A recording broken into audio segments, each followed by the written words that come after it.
CBN e a Tecnologia, com Gilberto Sudré.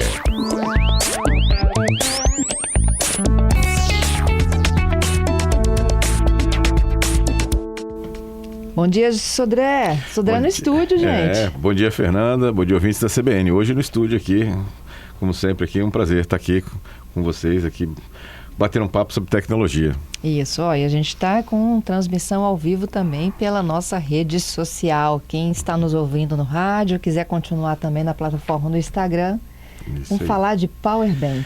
Exatamente, Fernanda. Essa semana tivemos um evento bastante interessante, né? Para dizer trágico, né? Que um Powerbank, né? Conhecido também como aquele carregador portátil, ele explodiu no bagageiro de um avião, né, vindo de Hong Kong, indo para Hong Kong, né, para isso.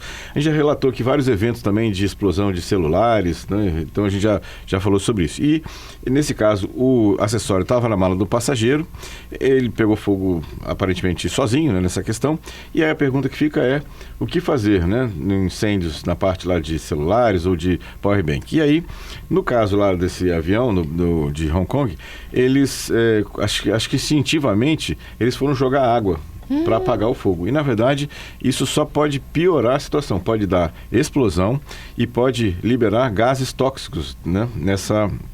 Porque a água, junto com os íons de lítio lá da bateria, acabam piorando a situação. Então, o que fazer nesse caso, nessa situação? Primeira questão é tentar afastar, né, esse aparelho que está em chamas de outros locais que podem também pegar fogo. Então, você vai afastar com alguma coisa que não pegue fogo, você vai afastar. O ideal para você apagar esse tipo de fogo é usar um extintor de incêndio de CO2, né?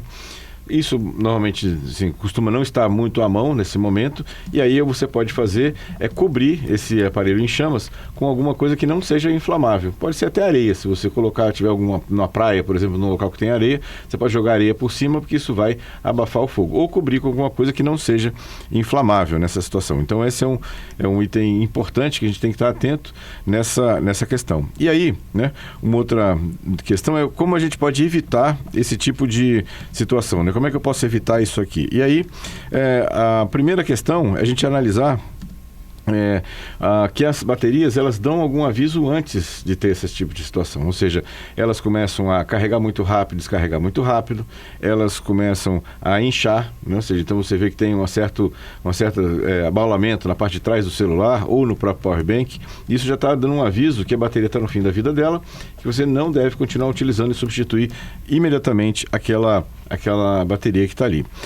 Outra questão, né, é de calor intenso, né? Ou seja, nesse caso você também expor nessas baterias, né, de powerbank ou de celular em calor intenso, sol direto, também não é uma boa questão em relação a esse item. Alguns cuidados também que a gente deve tomar em relação ao uso de baterias, de powerbanks, com escolher marcas que são confiáveis, com fornecedores que você acredita que são bons, né? Na hora do transporte da bateria, uma coisa que é interessante, muitas pessoas colocam o powerbank dentro da bolsa, e a bolsa tem chave, tem clips, tem materiais metálicos.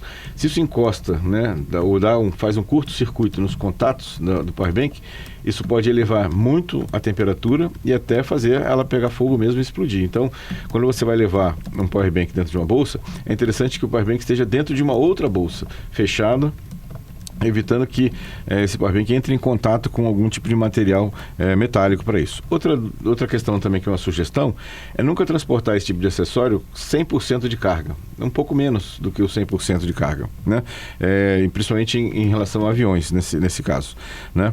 E aí, são algumas questões em relação a proteção, né, do powerbank. Em relação ao avião, ao transporte desse tipo de material no avião, a ANAC, Agência Nacional de Aviação, já definiu algumas regras básicas de como a gente deve transportar powerbanks ou baterias, powerbanks dentro do avião para isso. Então, baterias com até 100 Wh, você pode transportar na bagagem de mão, né, para isso, né? Baterias de 100 a 160 Wh, você pode transportar na bagagem de mão, mas ela tem que estar dentro de uma bolsa separada e lacrada e fechada, dentro da sua bagagem de mão. Baterias de mais de 160 Wh não pode ser transportada na mão, né, ou dentro de bagageiro ou na bagagem de mão para isso. E na mala, nenhum tipo de powerbank pode ser despachado. Então, isso são as regras que a própria a ANAC definiu para o uso e transporte de powerbanks em aviões, exatamente para poder evitar esse tipo de evento que aconteceu lá em Hong Kong com esse powerbank. Há pouco, né, um pouquinho antes da gente entrar no ar, a gente estava trocando um pouco aqui das experiências de viagem, né? E, de fato, assim como o notebook hoje você é obrigado a mostrar, né, que você está levando o equipamento, agora o powerbank, a bateria portátil, ela entra nesse hall aí de... Exatamente. Coisas que a gente tem que mostrar. Exatamente. No notebook, muitas vezes, até no passado, eles pediam até para você ligar o notebook, né? Hoje em dia não mais, você só tem que passar no raio-x separadamente, tirar ele da bolsa e passar ele separadamente para isso. Mas assim, a ideia é sempre evitar, né, ter esse tipo de controle de powerbanks até uma certa potência pode ser transportada na bagagem de mão e na mala nenhum tipo de bateria pode ser despachado. Que situação, né? Exatamente. É a evolução da tecnologia que a gente acaba tendo alguns desafios, né, nessa situação.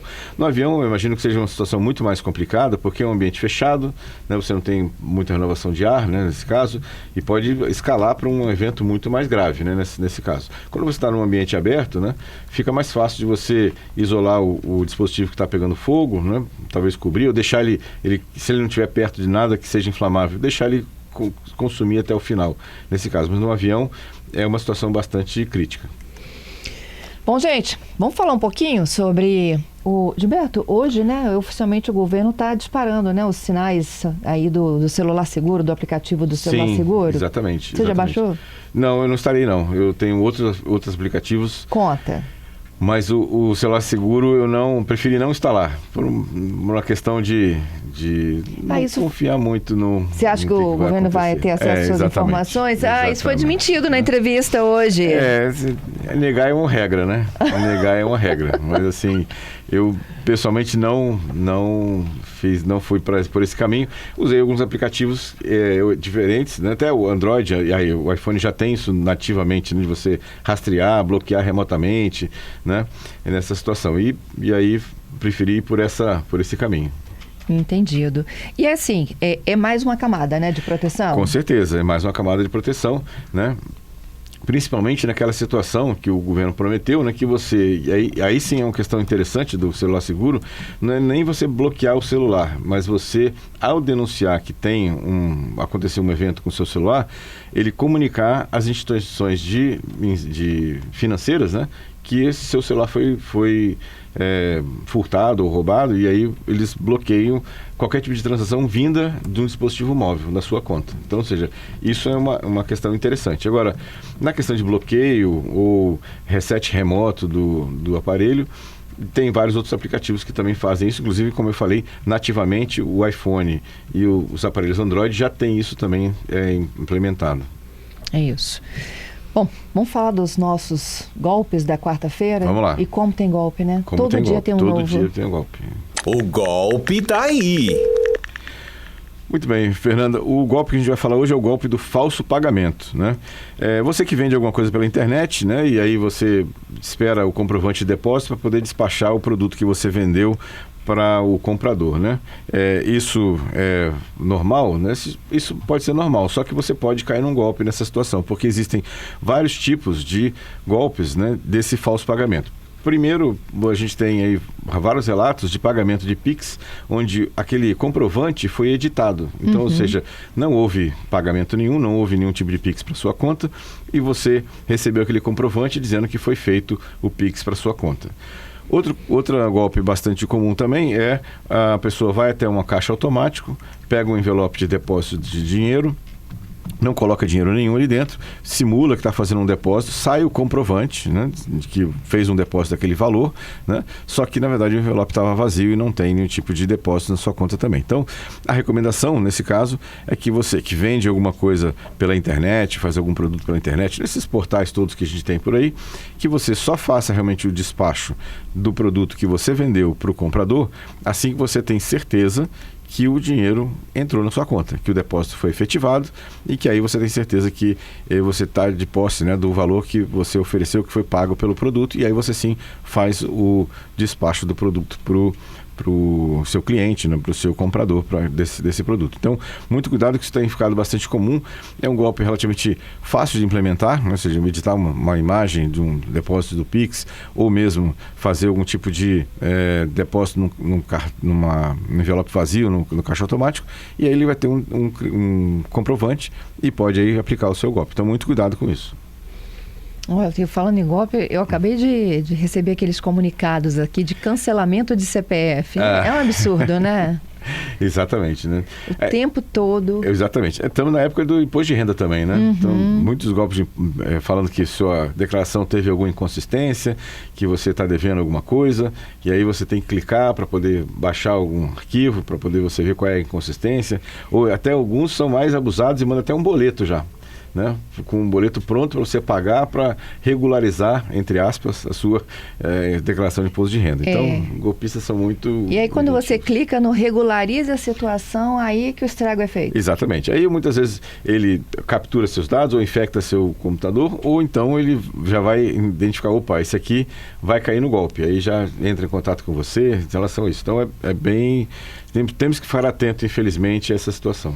E uma outra coisa aqui que eu estou identificando nesse e-mail, né, é de que eles tentam se aproximar em tudo, né, não só esteticamente, como porque, assim, qual é a minha estratégia, né? Eu não sei se você vai me dizer se eu estou correto ou não. Eu clico no e-mail que eu recebi para saber o endereço. Isso. Né? A procedência tem que ser de um órgão oficial. Isso. Né? E aí esse aqui particularmente, ele na aba de envio está gov.br. Aí você fala, Jesus, é gov, né? Aí você clica lá no e-mail, ele é regularização 685103@darf.gov. Alguém registrou lá fora um domínio, né? darf.gov. E aí, assim, você fala em DARF, CPF, Gov, você acha que realmente você está falando com a Receita, exatamente, né? Só não colocaram um .br no final. Não é? Para isso, né? Exatamente.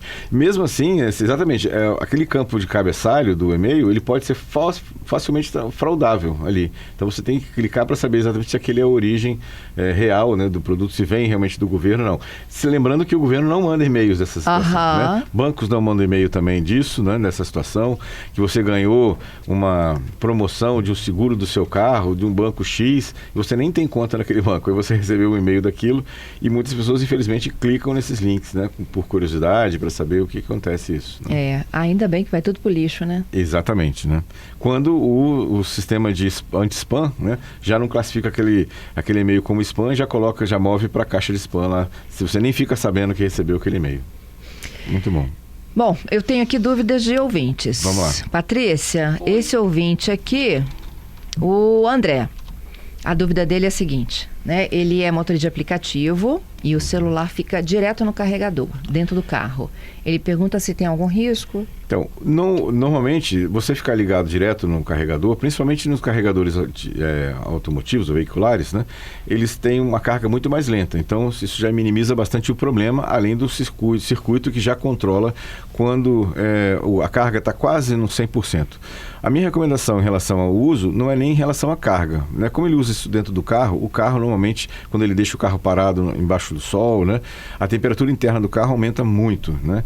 Principalmente se o aparelho está no console e está exposto ao sol. Então, a preocupação nesse caso não seria nem a carga, né? Que está ligado direto, que está carregando direto lá no carregador veicular, mas sim a exposição do aparelho ao calor ou ao sol direto. Tem outra aqui, o Claudenir. Qual a sua opinião sobre a chegada das empresas chinesas Oppo? É Oppo que fala? Oppo, e Vivo? Isso. Oppo, exatamente. E Vivo vou ter que trocar de nome para não confundir com a empresa de telefonia, é isso? São empresas de aparelhos de telefone novos, né, para isso. Então, são aparelhos que lá fora fazem algum sucesso, né? A minha dúvida aqui no Brasil sempre é aparelhos novos, de marcas novas, como é que vai ser a questão da assistência técnica no Brasil? A gente tem que esperar um pouquinho para ver. Normalmente vem com preços muito agressivos, né? Preços bem baratos, bem diferentes dos outros aparelhos. E normalmente são aparelhos, inclusive, bem configurados, com quantidade boa de memória. Mas eu esperaria um pouquinho para saber exatamente como é que vai ser essa questão de assistência técnica, né? Porque a gente não sabe o dia de amanhã pode acontecer uma queda e você ter um problema na tela, né? E como é que você vai resolver isso? Então essa é uma preocupação que você deve ter com essas marcas novas que aparecem por aqui. A Maria Clara, eu falei do golpe do CPF, né?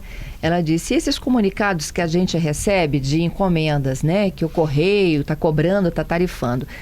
Eu baixei o aplicativo do Correio. Uhum. Aí eu monitoro, né? Pelo envio ali do protocolo. Código, exatamente, de rastreio. O que está acontecendo? É uma excelente. Se você não está esperando nada, né? Não encomendou nada, né?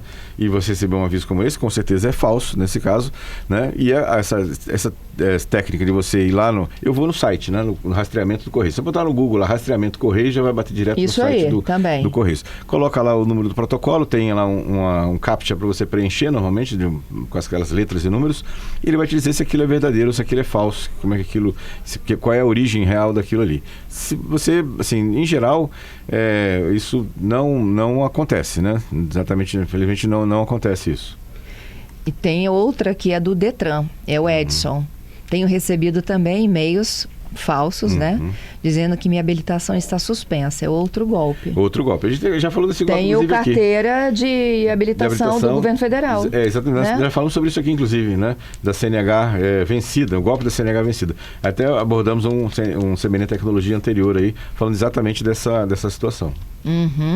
E o Emerson, ele está te perguntando o que é controle de interação no celular dele.